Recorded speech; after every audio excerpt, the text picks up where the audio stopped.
ঈদ মোবারক বলা বেদাত আব্দুর রাজ্জাক বিন ইউসুফ বললেন। আসসালামু আলাইকুম রহমতুল্লাহি ওবারকাতু। জি, সত্যি শুনলেন, আব্দুর রাজ্জাক বিন ইউসুফ বলছেন ঈদ মোবারক বলা বেদাত। ওদিকে ডক্টর জাকির নায়েক তিনি বলছেন যে বলা যাবে, ঈদ মোবারক বললে অসুবিধা নেই। ওইদিকে মতিউর রহমান আল মাদানী তিনি বলছেন যে ঈদ মোবারক বলা যাবে। এখন আহলে হাদিস আমরা যারা আছি, অনেক লোক সমস্যার মধ্যে পড়ে গেছে, কি করবে? সত্যি তো কি করবে দেখেন, শুনেন।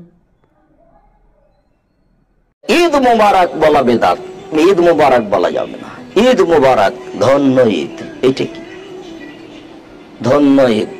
এবার আমরা শুনবো মতিউর রহমান আল মাদানী তিনি কি বলছেন। না বলে যদি তাকাব্বালাল্লাহু মিন্না মিনকুম বলেন তাহলে এটাই ভালো, বেশি এটা সুন্নতের কাছাকাছি।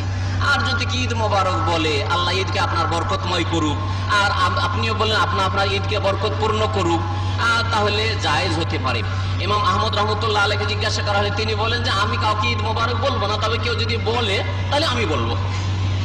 কেউ তাকাব্বালাল্লাহু মিন্না মিনকুম আমাকে বলে তাহলে আমিও তাকে মোবারকবাদ পেশ করবো, তাহলে মোবারকবাদ পেশ করা জায়েজ আছে। আর কেউ যদি পেশ করে তাহলে তাকে আপনি জবাব দেবেন, কোনো অসুবিধা নেই। সর্বশেষ ডাক্তার জাকির নায়েকের মুখে শোনা যাক ইনি ঈদ মোবারক সম্পর্কে কি বলছেন, বেদাত নাকি চলবে। বলছেন আল্লাহ যেন আপনার আমার দোয়া কবুল করেন, এটাই শুভেচ্ছা জানানোর সবচেয়ে ভালো আর বিশুদ্ধ উপায়। এখন ঈদ মোবারক বলে শুভেচ্ছা জানানো যাবে কি না, এটা বেশি বলা হয় ভারত আর পাকিস্তানে। এটা অনেকটা একে অন্যকে অভিনন্দন জানানোর মতো। মোবারক মানে আশীর্বাদ পাওয়া, ঈদ মোবারক মানে এটা হোক একটা আশীর্বাদের দিন, তবে এটা দিয়ে সাধারণত অভিনন্দন জানানো হয়। এটা কোনো সুন্নত না, ঈদ মোবারক বলাটা কোনো সুন্নত না, তবে এটা হারাম বা মাকরু না, বলা যায় মুবাহ মানে ঐচ্ছিক। কারণ যদি বাংলায়ও বলেন আপনি যেন আশীর্বাদ পান, এতে কোনো সমস্যা নেই, এটা ঐচ্ছিক।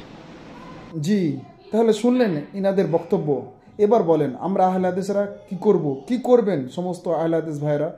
বিভিন্ন আলেম বিভিন্ন মতামত, এবং তারা নিজেকে প্রত্যেকে আহলে হাদিস দাবি করছে, আর আমরাও জানি যে ইনারা প্রত্যেকে আহলে হাদিস। এবার বলেন তো আমরা কি করব এবং জনগণ কি করবে? এদের কথার জন্য লোক সমস্যায় পড়ছে, ঝামেলার মধ্যে পড়ে যাচ্ছে, কি করা যায়?